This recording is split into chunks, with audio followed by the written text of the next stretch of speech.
승무패 40회차 현미경 분석 1부 첫 번째 경기는 아스톤빌라와 에버튼의 경기입니다. 저는 승무패로 지우면서 1번부터 2변을 노려보도록 하겠습니다. 항상 말씀을 드리지만 최종픽을 그대로 따라가시기보다는 살롱 코멘트 분석 내용을 기반으로 나만의 픽을 조합을 하실 때 고등수 적중에 이르실 수가 있습니다. 아스톤빌라 같은 경우에는 직전 본머스 원정에서 충격적인 0대2 패배를 당하면서 승격팀 본머스에게 이변의 희생양이 됐습니다. 빌라 같은 경우에는 에버튼과의 상대 전적이 5승 2무 3패로 지난 시즌 에버튼을 상대로 2연승의 우위가 있었기 때문에 상대 전적에서의 우위가 있다고 보시면 되겠습니다. 최근 에버튼 상대로 6경기에서 4승 2무로 무패 행진을 달리고 있는 아스톤빌라이기 때문에 천적 면모가 있는 빌라라고 보시면 되겠습니다. 중앙 수비수 코트니하우스와 밍스 선수가 부상 여파로 출전 여부가 불투명하지만 세비야에서 영입한 수비수 디에고 카를로스와 콘사 선수가 무리 없이 출전을 할 수 있기 때문에 중앙 수비 쪽에서의 공백은 그렇게 크지 않을 가능성이 높아 보입니다. 여기에 지난 시즌 노팅엄 포레스트에서 좋은 활약을 펼쳐줬던 장신 공격수 케이넌 데이비스 선수가 임대 복귀가 됐는데 이 케이넌 선수가 부상 여파로 출전 여부가 불투명합니다. 앞서 말씀을 드린 것처럼 세비야 출신의 중앙 수비수 디에고 카를로스를 영입을 했고 마르세유 출신의 수비형 미드필더 카마라 선수를 영입을 했고 세비야 출신의 풀백 아우구스틴송과 로마 출신의 골키퍼 로빈 올센을 영입을 했습니다. 수비 쪽에 영입공을 많이 들인 빌라라고 보시면 되겠고 주요 이적 선수로는 측면 수비수 메타겟이 뉴캐슬로 완전 이적이 됐습니다. 측면 자원인 트레제게가 이적이 됐지만 주전 자원은 아니기 때문에 이 주전급 자원의 이탈은 없다고 보시면 되겠습니다. 프리시즌 성적이 4승 1무로 준수했지만 개막전에서 승격팀 본머스에게 패배를 당하면서 스티븐 제라드 감독의 입지가 시즌 초반부터 조금은 흔들리고 있습니다. 지난 시즌의 세트피스 실점이 공동 4위로 세트피스 수비에 약점을 드러냈던 빌라이기 때문에 에버튼전에서도 세트피스로 실점을 할 가능성이 있어 보입니다. 에버튼 같은 경우에는 직전 첼시와의 홈경기에서 아쉽게 0대1로 패배를 당했습니다. 페널티킥으로 실점을 하면서 한 골차 패배를 당했는데 경기 내용 자체는 나쁘지가 않았습니다. 특히 공격수 칼버트 루인 선수가 부상으로 빠진 가운데 그래도 새로운 영입 자원과 기존 자원들을 앞세워서 효율적인 역습 공격을 감행을 했고 경기 내용 자체가 나쁘지 않았었기 때문에 조금은 아쉬웠던 패배라고 보시면 되겠습니다. 지난 시즌 기준으로 EPL에서 세트피스 실점이 가장 많았던 에버튼인데 그래도 이번 영입 시장에서 번리 출신의 타코우스키라는 수비수를 영입을 했고 울버햄튼 수비수인 코노코디 선수를 임대 영입을 하면서 굉장히 제공권과 세트피스를 강화를 했다고 보시면 되겠습니다. 지난 첼시전에서 수비수 고드프리 선수와 예리미나 선수가 부상으로 아웃이 됐지만 앞서 말씀을 드린 두 영입자원 수비수들이 기량이 좋은 수비수들이기 때문에 공백을 충분히 메워줄 만한 매치라고 생각이 됩니다.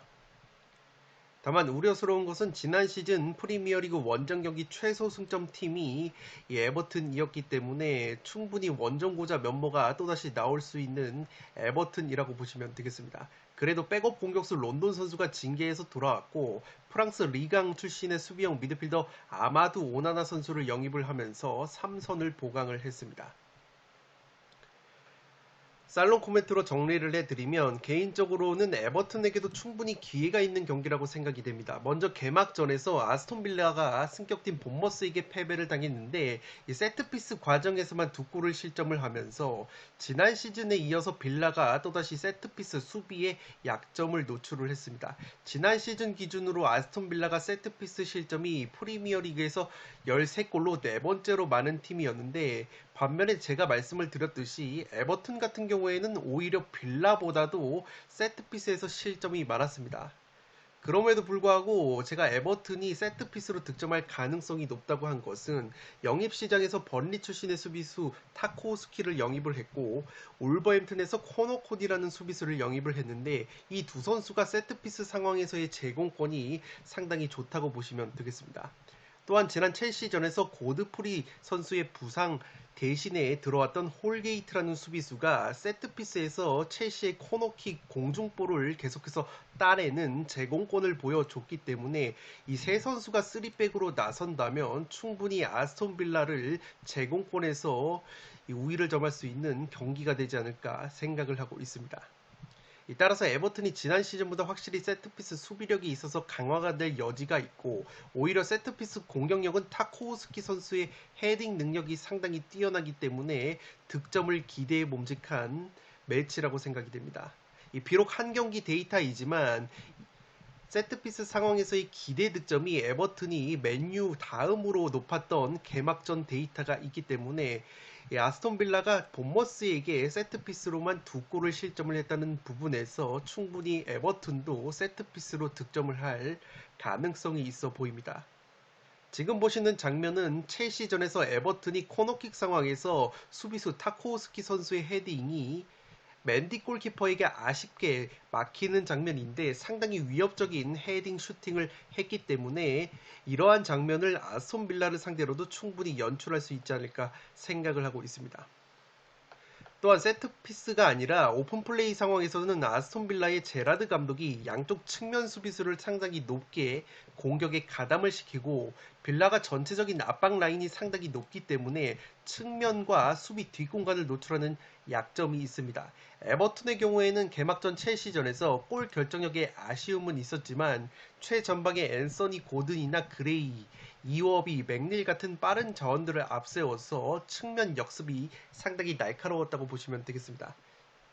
실제 첼시전 데이터를 살펴보면 해당 히트맵 같은 경우에는 빨간색이 첼시가 공 점유를 더 많이 한 지역인데 그래도 첼시의 측면 쪽에서는 에버튼이 비등비등하게 혹은 오히려 더 많은 볼 터치를 가져간 것으로 나오고 있기 때문에 확실히 에버튼이 역습 상황에서 상대의 측면을 노리는 공격이 상당히 날카롭다고 보시면 되겠습니다. 따라서 이번에도 빌라가 홈에서 무리해서 압박 라인을 끌어올리고 풀백들을 상당히 높게 전진시켜서 공격에 가담을 시킨다면 지금 보시는 첼시가 노출했던 뒷공간 역습 한 방을 빌라 역시 똑같이 얻어맞을 가능성이 있어 보입니다. 해당 장면은 에버튼의 앤서니 고든과 그레이 선수가 역습 상황에서 뛰어나가는 장면이고 최종 수비 라인에는 첼시의 티아고 실바 선수 한 명만이 지키고 있기 때문에 그레이 선수의 슈팅이 나왔던 장면이라고 보시면 되겠습니다. 따라서 이러한 장면이 이번 빌라전에서도 연출될 가능성이 있어 보입니다. 더욱이 코너 코디라는 수비수를 영입했다고 말씀을 드렸는데 이 코너 코디가 울버햄튼에서 롱패스 한 방이 상당히 정확했던 수비수이기 때문에 코너 코디가 전방으로 뿌려주는 롱패스 역시 에버튼이 역습에 활용할 수 있는 경기라고 생각이 됩니다. 물론 빌라가 최근 에버튼과의 압도적인 상대전적인 우위와 특유의 홈발 그리고 지난 시즌 원정 성적이 두 번째로 좋지 못했던 에버튼의 원정 경기력을 고려하면 빌라 사이드도 충분히 가져가야 되는 경기라고 생각이 됩니다. 에버튼이 히샬리송의 토트넘 이적과 공격수 칼버트 루인의 부상 여파에 따른 골 결정력 부재가 또다시 발목을 잡을 수도 있기 때문에 저는 이변 가능성을 보면서 빌라 사이드까지 승무패로 지으면서 가져가 보도록 하겠습니다. 두 번째 경기는 아스날과 레스터시티의 경기인데 아스날의 단통 승리로 가보도록 하겠습니다. 폴더스의 여유가 있으신 분들은 무승부까지 받쳐보실 것을 추천드리도록 하겠습니다. 아스날이 직전 크리스탈 팰리스 원정에서 2대0 깔끔한 승리를 거두면서 개막전을 승리로 장식을 했습니다. 레스터시티와의 상대 전적은 5승 1무 4패로 최근에 레스터시티를 상대로 2연승의 상승세를 타고 있습니다. 지난 시즌까지 3연승의 레스터의 천적 면모를 보여주고 있는 아스날이고 공격수 에밀 스미스로우 선수가 부상 여파로 빠지는 가운데 수비수 토미야스 선수가 출전 여부가 불투명하지만 임대 복귀를 한 살리바라는 수비수가 개막전에서 상당히 좋은 활약을 해줬기 때문에 수비 쪽에서의 공백은 그렇게까지 크지 않을 것으로 생각을 하고 있습니다. 맨시티 출신의 공격수 제주스와 풀백 진첸코를 영입을 하면서 굉장히 좋은 영입이라는 평가를 받고 있고, MLS 축구를 보신 분들에게는 익숙한 뉴잉레벌 출신의 골키퍼 맷 터너를 영입을 하면서 램스데일 골키퍼의 백업을 보강을 했습니다. 골키퍼 레노 선수가 풀럼으로 이적이 됐고, 공격수 라카데트 선수가 자유계약으로 리옹으로 떠났습니다.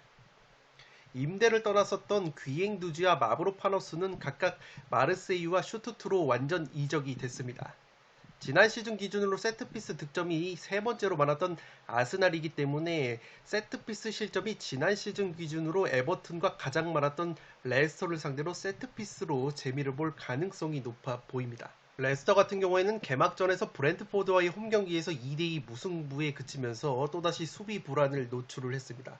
아무래도 베테랑 골키퍼 슈마이켈 선수가 니스로 이적이 되면서 확실히 골문의 무게감이 떨어지는 레스터이고, 측면 수비수 버틀란드와 페레이라 선수가 부상으로 빠지는 가운데 측면 윙어인 하비반스마저 부상으로 빠져있기 때문에 측면 쪽에서의 공백이 조금은 야기가 되고 있습니다. 브래드포드와 2대2로 비겼지만 골대를 2번 강타하는 불운이 있었기 때문에 공격적으로는 경기력이 나쁘지 않았다고 보시면 되겠습니다. 핵심 공격 자원인 제이미 바디 선수와 제임스 메디슨 선수가 나란히 브래드포드전에서 어시스트를 기록한 것은 고무적이라고 할 수 있겠는데, 이적 시장에서 이렇다 할 영입이 없었던 레스터이고, 심지어는 수비수 포파나와 미드필더 메디슨 같은 핵심 자원들이 계속해서 B클럽의 구애를 받고 있기 때문에 상당히 선수단 분위기 자체가 뒤숭숭하다고 보시면 되겠습니다. 지난 시즌 레스터 같은 경우에는 원정 성적이 4승 6무 9패로 홈 성적 10승 4무 5패보다 확실히 원정에서 성적이 떨어지는 약점이 있었기 때문에 아스날 원정에서도 그러한 홈과 원정에서의 유불리를 타지 않을까 생각을 하고 있습니다. 살로 코멘트로 전술적인 포인트를 짚어드리면, 아스날은 아르테타 감독 체제에서 4-3-3 포메이션을 가동을 하는데, 공격 작업 시에 양쪽 측면 수비수들이 중앙으로 좁혀 들어와서 마치 2-3-5 체계의 빌드업을 전개를 한다고 보시면 되겠습니다. 2-3-5 형태를 갖추면서 후방에서 패스를 전개를 하는 것이 아스날의 공격 특징인데, 따라서 아스날의 경우에는 반대로 2-3-5 형태로 공격을 전개하다가 공이 상대편에게 넘어갔을 때 측면 수비수들이 중앙으로 좁혀 들어왔기 때문에 반대급부로 아스날의 측면 공간, 측면 수비수들의 배후 공간이 상당히 수비적인 약점이 될 가능성이 있어 보입니다. 다만 레스터시티 같은 경우에는 현재 예상 선발 라인업을 봤을 때 그러한 측면 배후 공간을 직선적으로 혹은 넓게 와이드하게 파고들 수 있는 스피드 있는 측면 자원이 상당히 부족해 보이는 것이 현실이라고 보시면 되겠습니다. 레스터의 측면 자원인 하비반스 선수가 부상으로 이탈을 해 있고, 지난 시즌에 괜찮은 활약을 보여줬던 루크먼 선수가 임대 복귀가 됐기 때문에 스피드와 기술력을 갖춘 이 측면 자원이 부족한 레스터라고 보시면 되겠습니다. 물론 레스터시티에는 수비 뒷공간을 누구보다 잘 파고드는 제이미 바디라는 공격수가 있지만, 이 바디 선수 혼자서 연계와 마무리를 동시에 해줄 수는 없기 때문에 확실히 아스날의 측면 배후 공간을 파고들 수 있을지 의문이라고 보시면 되겠습니다. 그렇다고 제이미 바디 선수와 함께 전방에 이 다카나 이에아나초 같은 또 다른 공격수 한 명을 추가로 배치를 하게 된다면 아스날을 상대로 레스터가 중원 장악력이 굉장히 떨어질 수 있는 경기라고 생각이 됩니다. 레스터 역시 현재 틸레망스나 제임스 메디슨, 듀스버리 홀, 은디디가 포진한 중원에서 경기력의 원동력이 나오고 있기 때문에 중원 싸움에서 아스날에게 밀리기 시작한다면 이 경기를 놓칠 가능성이 높아 보입니다. 지난 시즌 기준으로 프리미어리그에서 에버튼과 세트피스 실점이 가장 많았던 레스터시티이기 때문에 지난 시즌 기준으로 프리미어리그 세트피스 득점 3위를 차지한 아스날을 상대로도 세트피스로 실점을 할 가능성이 높아 보입니다. 아스날 같은 경우에는 직전 크리스탈 팰리스전에서 코너킥 세트피스로 선제골을 만들어냈기 때문에 이번 시즌 역시 강력한 세트피스 공격력을 기대하게 만들고 있습니다.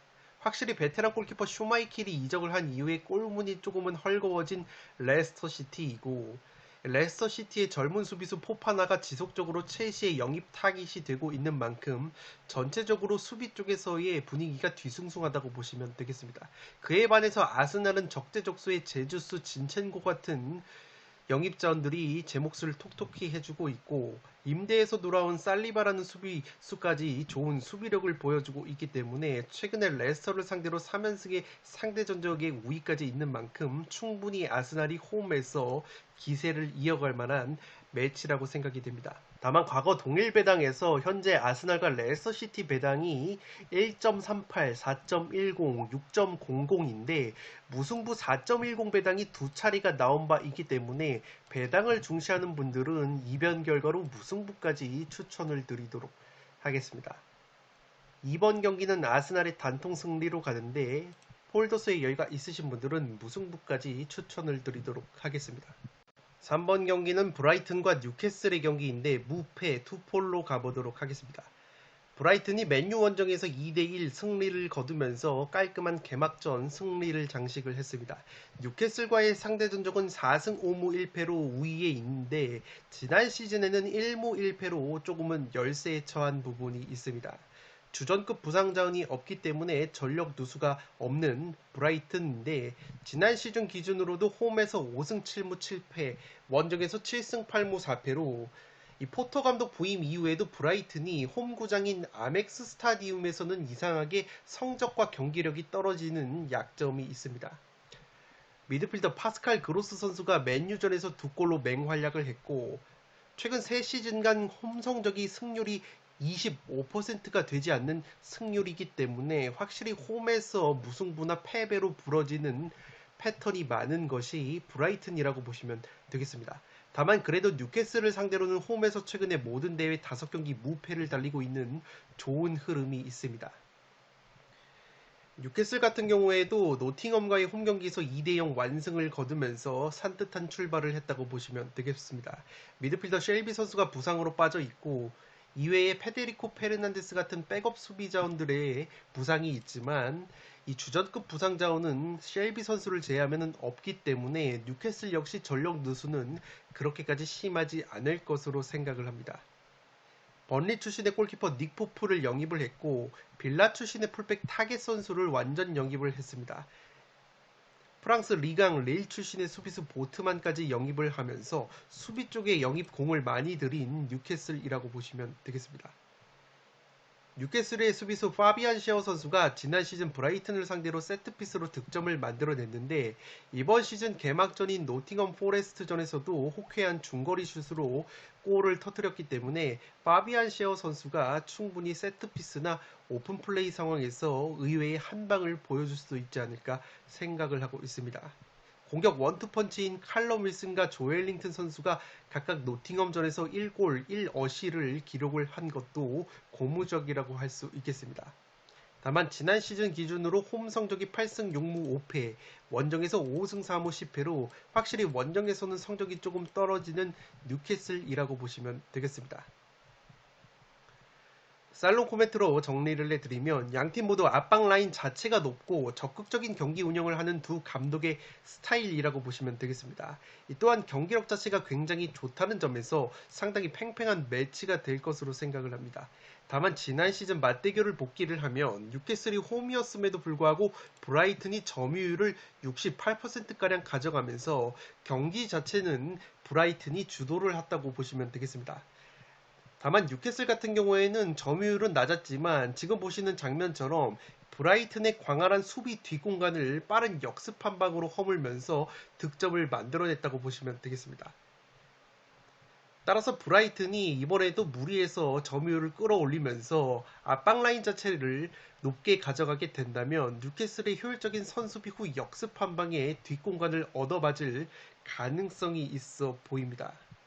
브라이튼 같은 경우에는 지난 시즌부터 강팀들을 상대로는 경기력이 상당히 좋으면서 승점을 꾸준하게 쌓았는데 이상하게 중위권 이하나 체급이 낮은 팀들을 상대로는 허무하게 뒷공간을 내주면서 실점을 하는 패턴이 이어졌습니다. 경기력은 좋은데 골 결정력에 발목이 잡히면서 무너지는 패턴과 이상하게 홈구장인 아멕스 스타디움에서 성적이 나오지 않는 징크스 등이 겹치게 된다면 최근에 기세가 좋은 뉴캐슬을 상대로 승리까지는 어렵지 않을까 생각을 하고 있습니다. 뉴캐슬이 브라이튼을 상대로 최근에 상대 전적의 열세였는데 에디아우 감독이 부임한 이후로 지난 시즌에 승리를 거둔 점도 고무적이라고 할 수 있겠습니다. 그래도 브라이튼의 무승부 정도는 충분히 가져가야 되는 것이 브라이튼이 홈에서 성적이 떨어지는 편인데 이상하게 뉴캐슬을 홈으로 불러들이면 최근에 패배가 없는 좋은 흐름이 있었습니다. 마찬가지로 뉴캐슬 같은 경우에는 원정에서 성적이 떨어지는 부분이 있고 다만 브라이튼이 최근에 핵심 수비수 쿠쿠렐라 선수가 첼시로 이적이 됐기 때문에 최종 수비 라인의 기동력 저하가 우려가 되고 있습니다. 앞서 보여드렸던 지난 시즌 맞대결 브라이튼의 실점 장면 역시 이 위에 노란색 수비수가 쿠쿠렐라 선수였는데 쿠쿠렐라 선수가 주력이 굉장히 빠름에도 불구하고 이 뉴캐슬의 공격진을 따라가지 못하는 부분이 있었기 때문에 이 쿠쿠렐라 선수마저 없게 된다면 브라이튼 수비진이 뒷공간을 커버함에 있어서 상당히 애를 먹을 수 있는 경기라고 생각이 됩니다. 브라이튼 같은 경우에는 루이스 덩크 같은 수비 자원들이 발이 빠른 편은 아니기 때문에 확실히 쿠쿠렐라 선수가 최종 수비 라인에 있어야지만 빠른 기동력을 보여줄 텐데 쿠쿠렐라의 이탈은 조금은 크나큰 전력 누수라고 생각을 하고 있습니다. 공격적인 측면에서 창의적인 패스가 가능한 기마랑 있으나 한방이 있는 칼럼 윌슨 그리고 최근에 미드필더로 포지션을 변경해서 경기력이 폭발하고 있는 조엘링튼 그리고 세트피스 프리킥 한 방이 있는 트리피어까지 보유한 뉴캐슬이 공격 쪽에서 한 방을 보여줄 수 있는 자원이 브라이튼보다 많은 것이 사실이기 때문에 근소하게 뉴캐슬 쪽으로 조금은 기우는 매치이지 않나 싶습니다. 다만 뉴캐슬 역시 중원 라인에서 수비에 특화된 자원이 부족하기 때문에 브라이튼 특유의 퀄리티 있는 역습 한 방에 실점할 가능성도 있기 때문에 저는 3번 경기는 무패 투폴로 가보도록 하겠습니다. 4번 경기는 사우스햄튼과 리즈의 경기인데 사우스햄튼의 단통 패배로 가보도록 하겠습니다. 사우스햄튼이 직전 토트넘 원정에서 1대4 완패를 당했습니다. 리즈와의 상대 전적은 5승 1무 4패로 지난 시즌에 1승 1무의 우위를 점한 바 있습니다. 측면 수비수 리브라멘토 선수가 부상으로 빠져있는 가운데 베테랑 공격자원 월컷 선수 역시 부상으로 전력에서 이탈을 해 있습니다. 임재생 공격수 브로야 선수가 첼시로 복귀를 하면서 확실히 최전방에서 골 결정력, 무게감이 떨어지고 있는 사우스햄튼이라고 보시면 되겠습니다. 최전방 공격 마무리에 있어서 영입시장에서 이렇다 할 영입이 없었기 때문에 사우스햄튼이 상당히 공격 쪽에서 고전을 하고 있습니다. 그래도 지난 시즌 기준으로 홈 경기에서 성적이 훨씬 좋은 강점이 있습니다. 6승 7무 6패의 홈 성적이고 원정에서는 3승 6무 10패였기 때문에 확실히 홈발을 받는 것이 사우스햄튼의 특징이라고 보시면 되겠습니다. 또한 팀의 주장이자 핵심 에이스 프리키커인 제임스 워드프라우스 선수가 토트넘을 상대로 득점포를 가동한 것도 고무적이라고 할 수 있겠습니다. 지난 시즌 기준으로 세트피스 최다 실점 3위를 기록했을 정도로 세트피스 수비가 약하지만 반대로 공격력은 세트피스로 14골이나 넣었기 때문에 세트피스 공격력 자체는 굉장히 좋다고 보시면 되겠습니다. 리즈 같은 경우에는 직전 울버햄튼과의 홈경기 개막전에서 2대1 역전승을 거두면서 산뜻한 출발을 했습니다. 이 주전급 수비 자원인 아일링, 델러스, 쿠퍼 선수가 부상으로 빠져있기 때문에 수비 쪽에 공백이 있지만 이번 영입시장에서 굉장히 많은 자원들을 영입을 하면서 전력 보강에 성공을 했습니다. 또한 개막전에서 징계로 결정이 됐던 데니얼 제임스라는 빠른 측면 자원이 복귀를 하기 때문에 측면 자원 카드 한 장도 늘어난 리즈라고 보시면 되겠습니다. 프리시즌부터 좋은 컨디션을 보여줬던 공격수 로드리고 선수가 울버햄튼을 상대로도 득점포를 가동을 했고 영입생 공격수 아론손과 기존 에이스 자원인 벤포드가 결승골에 기여를 하면서 공격 자원들의 컨디션이 상당히 좋다고 보시면 되겠습니다. 제시 마치 감독이 과거에 짤츠부르크와 라이프치히에서 감독직을 수행을 했는데 그때 당시에 눈여겨봤었던 좋은 젊은 자원들을 대거 영입을 하면서 적재적소에서 전력 봉합이 이루어졌다고 보시면 되겠습니다. 다만 지난 시즌 기준으로 세트피스 실점이 프리미어리그에서 두 번째로 많았기 때문에 사우스햄튼에게 세트피스로 한 방을 얻어맞을 가능성이 높아 보입니다.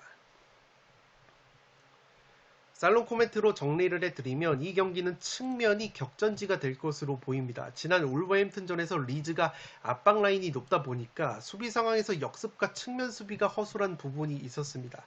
마찬가지로 사우스햄튼 역시 토트넘을 상대로 측면에서만 3차례나 허물어지면서 총 4실점 중에서 3실점이 모두 측면이 허물어지면서 나왔던 부분이 있기 때문에 사우스햄튼 역시 측면 수비가 상당히 약점이라고 보시면 되겠습니다.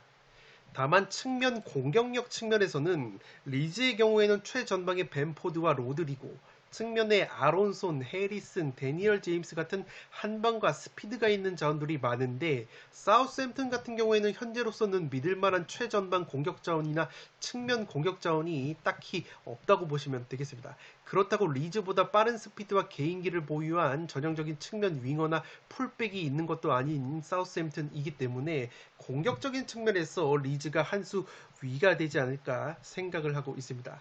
확실히 최전방 공격수 브로야 선수가 첼시로 돌아간 이후에 이 대체 공격수 영입에 실패한 약점이 있는 사우스햄튼이고 기존의 공격수를 봤었던 채 아담스라는 공격수가 개막전부터 결장이 됐는데 채 아담스를 두고 이적설이 제기가 되고 있기 때문에 확실히 최전방에서 방점을 찍어줄 수 있는 자원이 부족하다고 보시면 되겠습니다. 반면에 리즈는 영입 시장에서 굉장히 좋은 영입이 이어졌고 따라서 경기력적으로는 리즈 쪽이 우세한 경기라고 생각이 됩니다. 다만 상대전적 면에서 지난 시즌 리즈에게 1승 1무의 우위가 있었던 사우스햄튼이고 기본적으로 사우스햄튼이 홈에서 경기력과 성적, 특히 수비 집중력이 향상이 되는 부분이 있습니다.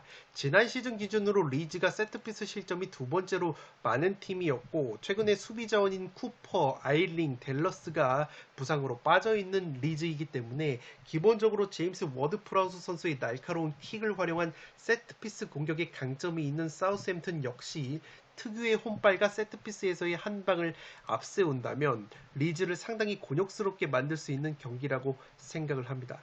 그래도 저는 공격적인 측면에서 리즈가 한 수 위의 전력을 구축을 한 것으로 판단을 하고 있기 때문에 4번 경기는 사우스햄튼의 단통 패배로 가보도록 하겠습니다.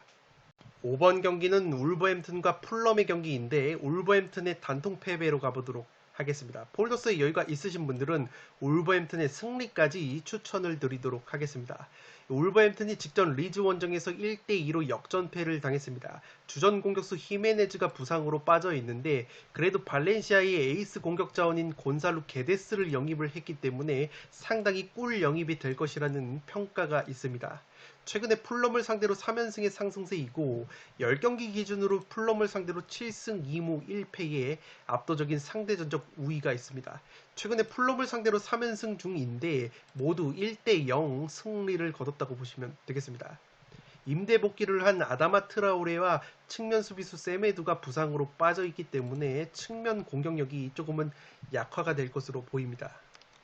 팀의 주장이자 주전 수비수였던 코너 코디 선수가 에버튼으로 임대 이적이 됐기 때문에 울버햄튼이 올 시즌부터 3백 수비가 아니라 4백 수비로 전환이 되어서 수비 조직력이 조금은 흔들리고 있다고 보시면 되겠습니다. 리즈를 상대로 개막전부터 2실점을 한 울버햄튼이고 그래도 황희찬 선수가 개막전에서 어시스트를 기록을 하면서 좋은 출발을 했다고 보시면 되겠습니다. 최근 모든 대회 홈 13경기에서 풀럼 상대로 패배가 없었기 때문에 이 천적 면모를 강조를 하시는 분들은 울버햄튼 사이드도 충분히 가져갈 만한 매치라고 생각이 됩니다. 풀럼 같은 경우에는 직전 리버풀과의 홈 경기에서 깜짝 2대2 무승부를 거두면서 승무패 39회차를 2월을 시켰다고 보시면 되겠습니다. 공격 2선 자원인 해리 윌슨 선수가 지난 시즌 2부 리그에서 상당히 많은 공격 포인트를 올려준 선수인데 이 선수가 빠져 있음에도 불구하고 리버풀을 상대로 상당히 좋은 경기력을 보여줬다고 보시면 되겠습니다.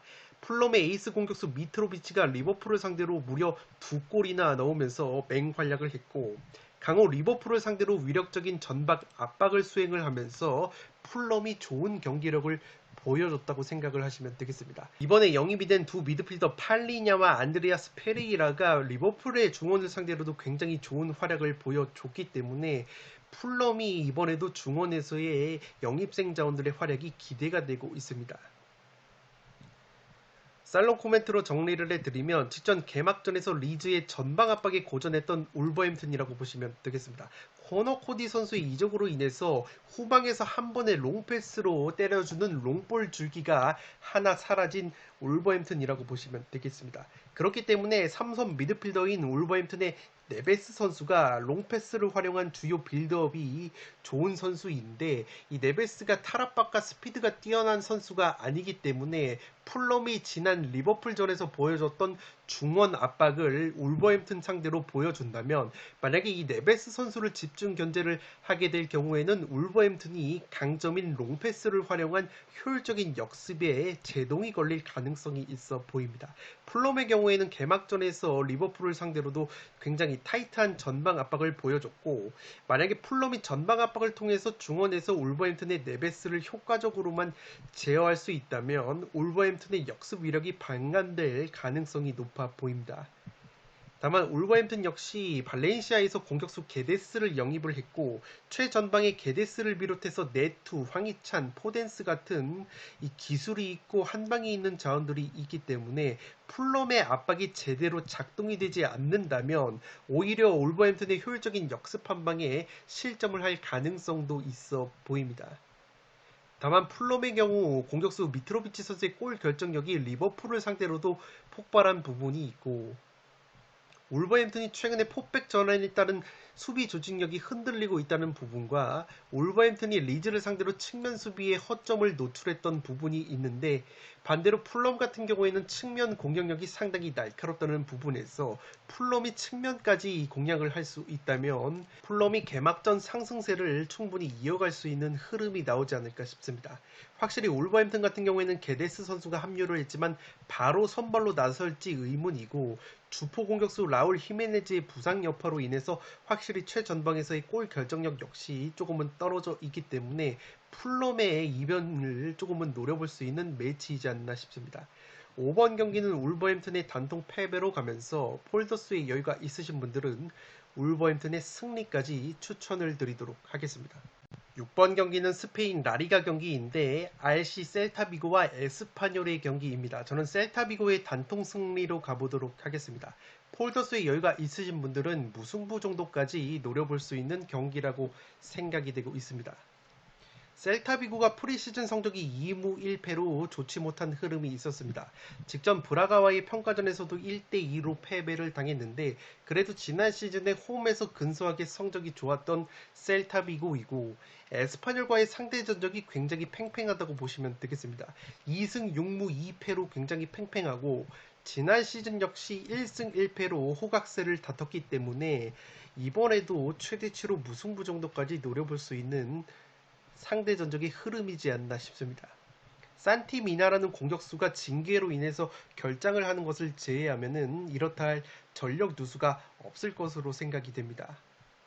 주요 영입 자원으로는 바르셀로나 출신의 수비수 민게사를 영입을 했고 빌바오 출신의 수비수 우나이 누네스를 영입을 하면서 수비 쪽 보강이 이루어졌습니다. 또한 세비야 출신의 공격형 미드필더 오스카 로드리게스 선수를 영입을 했고 프랑크푸르트 출신의 공격수 파시엔시아를 영입을 했습니다. 주전 공격 2선 자원이었던 브레이스 멘데스 선수가 소시에다드로 이적이 됐기 때문에 이 오스카 선수와 파시엔시아 선수가 공백을 메워줘야 될 것으로 보입니다. 에스파뇰 같은 경우에는 2승 2무 2패의 프리시즌 성적을 보여줬는데 나폴리와의 평가전에서 0대0 무승부를 거두면서 저력을 보여줬습니다. 다만 지난 시즌에 원정에서 1승 6무 12패로 원정 성적이 라리가 20개 팀들 중에서 19위였기 때문에 확실히 원정 고자 느낌이 강한 에스파뇰이라고 보시면 되겠고 한 가지 우려스러운 것은 공격수 라울 데 토마스 선수가 프리시즌 스쿼드에 포함이 되지 않았습니다. 부상 여파라는 소식도 있고 이적 가능성이 점쳐지고 있기 때문에 이 라울 데 토마스 선수의 출전 여부가 상당히 불투명합니다. 또한 측면 자원인 푸아도 선수와 엠바르바 선수가 부상 여파로 출전 여부가 불투명하고 여기에 왼쪽 풀백 페드로사까지 출전 여부가 불투명하기 때문에 이러한 전력 누수를 고려하더라도 셀타비고 쪽이 좀 더 우세한 경기를 할 것으로 생각이 됩니다. AS 모나코 출신의 골키퍼 르콩트 선수를 임대 영입을 했고 마요르카 출신의 풀백 올리반과 알라베스 출신의 장신 공격수 호셀루 선수를 영입을 하면서 공격 쪽 카드를 한 장 늘렸다고 보시면 되겠습니다. 미드필더인 다비드 로페즈와 앙헬 에레라가 지로나로 이적이 됐기 때문에 중원에서의 전력 교체가 이루어진 에스파뇰이라고 보시면 되겠습니다. 살롱 코멘트로 정리를 해드리면 지난 시즌 기준으로 양팀의 팀 컬러가 굉장히 갈렸다고 보시면 되겠습니다. 우선 셀타비고는 코데트 감독 체제에서 4-1-3-2 특유의 포메이션으로 강력한 전방 압박을 구사하는 팀이라고 보시면 되겠는데 해당 통계는 전방 압박 수치를 나타내는 PPDA 수치인데 셀타비고가 바르셀로나 다음으로 낮은 수치를 받았습니다. PPDA가 낮을수록 전방 압박이 강하다고 보는 수치이기 때문에 셀타비고가 라리가 최정상급의 전방 압박을 구사하는 팀이고 이 압박에 의한 득점 역시 7골로 라리가에서 세 번째로 많았던 셀타비고이기 때문에 굉장히 전방 압박이 강점이라고 보시면 되겠습니다.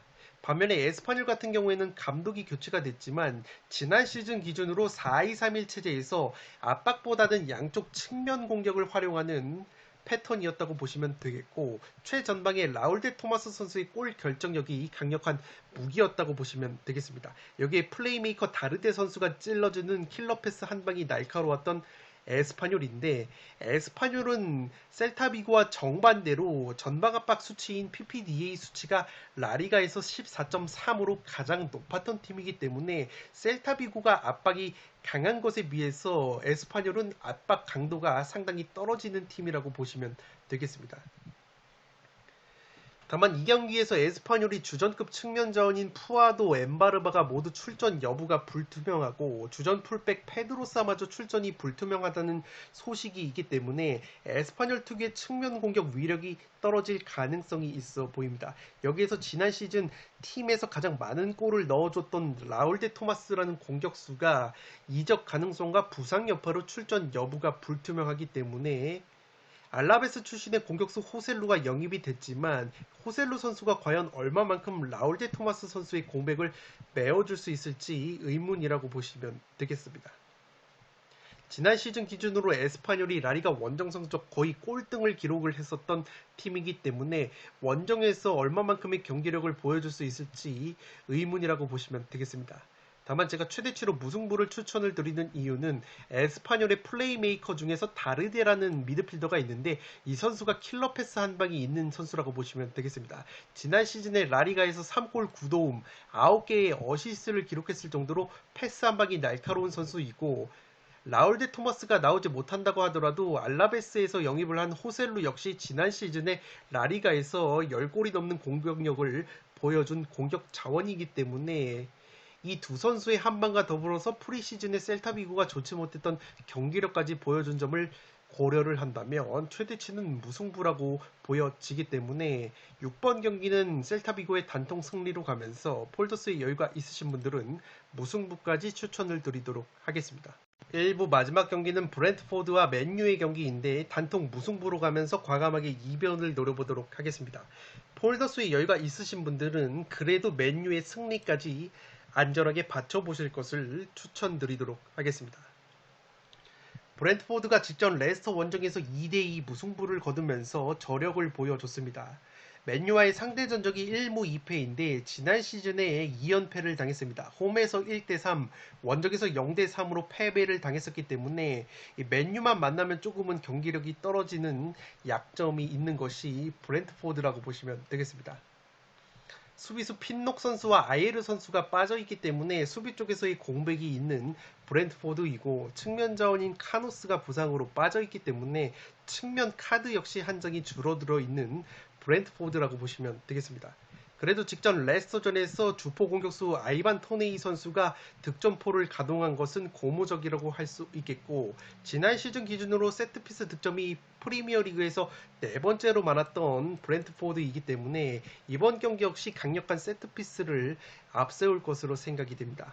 지난 시즌 기준으로 홈과 원정에서 기복이 없는 성적을 보여준 브렌트포드이고, 맨유 같은 경우에는 직전 브라이튼과의 개막전 홈 경기에서 1대2 충격적인 패배를 당하면서 테나흐 감독이 부임하자마자 데뷔전에서 홈 패배를 기록을 하고 말았습니다. 프리시즌에 좋은 컨디션을 보여줬던 공격수 마시알 선수가 부상으로 개막전 결장이 됐기 때문에 이 마시알 선수의 출전 여부가 상당히 중요할 것으로 생각이 됩니다. 주포 공격수 호날두 선수가 브라이튼전 후반전에 교체 투입이 됐는데 현재 공격수 영입을 추진 중인 맨유라는 점에서 호날두 선수가 선발로 출전할지는 미지수라고 보여집니다. 지난 시즌 기준으로 원정에서 성적이 떨어졌던 맨유이기 때문에 브렌트포드 원정에서 고전을 할 가능성이 있어 보입니다. 그래도 지난 시즌 기준으로 세트피스 득점은 별로 없었지만 그래도 세트피스 수비력은 상당히 좋았기 때문에 브렌트포드의 강력한 세트피스 공격을 의외로 막아낼 수 있는 저항력이 있지 않을까 생각을 하고 있습니다.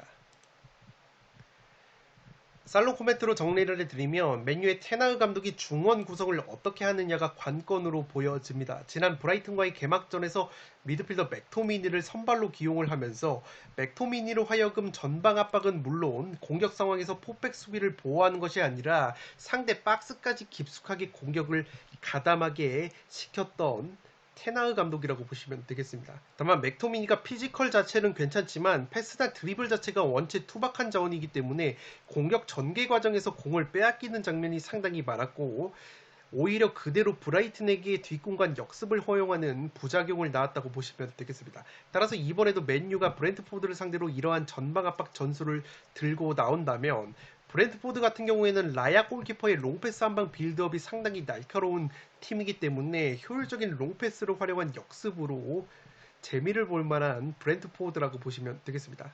맨유가 새롭게 영입한 리산드로 마르티네스라는 수비수가 있는데 지난 브라이튼전에서 상대 공격수 웰백과 상당히 피지컬 경험에서 고전을 했다고 보시면 되겠습니다.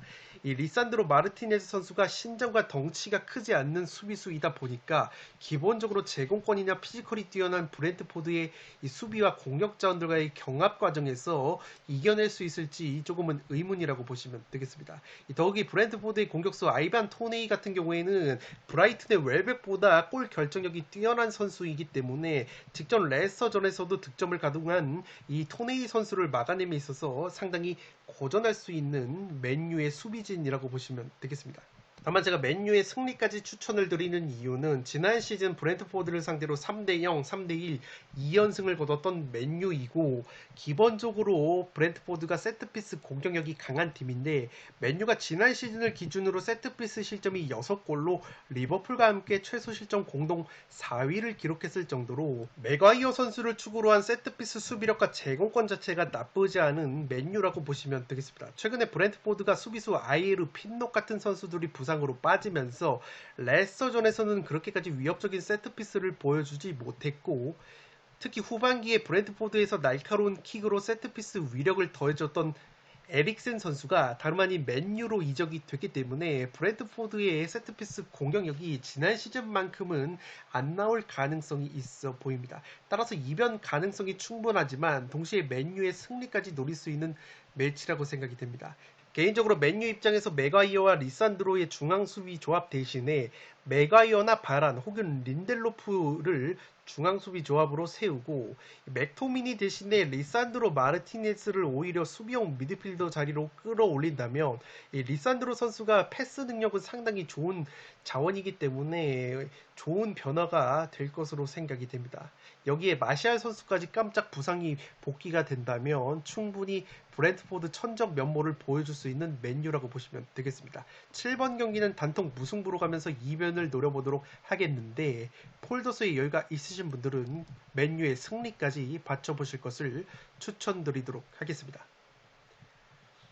네, 이것으로 7억 5천만 원이 이월된 축구토토 승부패 40회차 현미경 분석 1부를 모두 마치도록 하겠습니다. 저는 연이어서 2부를 촬영을 해서 구독자 여러분들의 흐름이 끊기지 않도록 업로드를 해드리겠습니다. 영상이 도움이 되신 분들은 좋아요와 구독 버튼을 눌러주시면 풋볼살롱 채널에 크나큰 힘이 됩니다.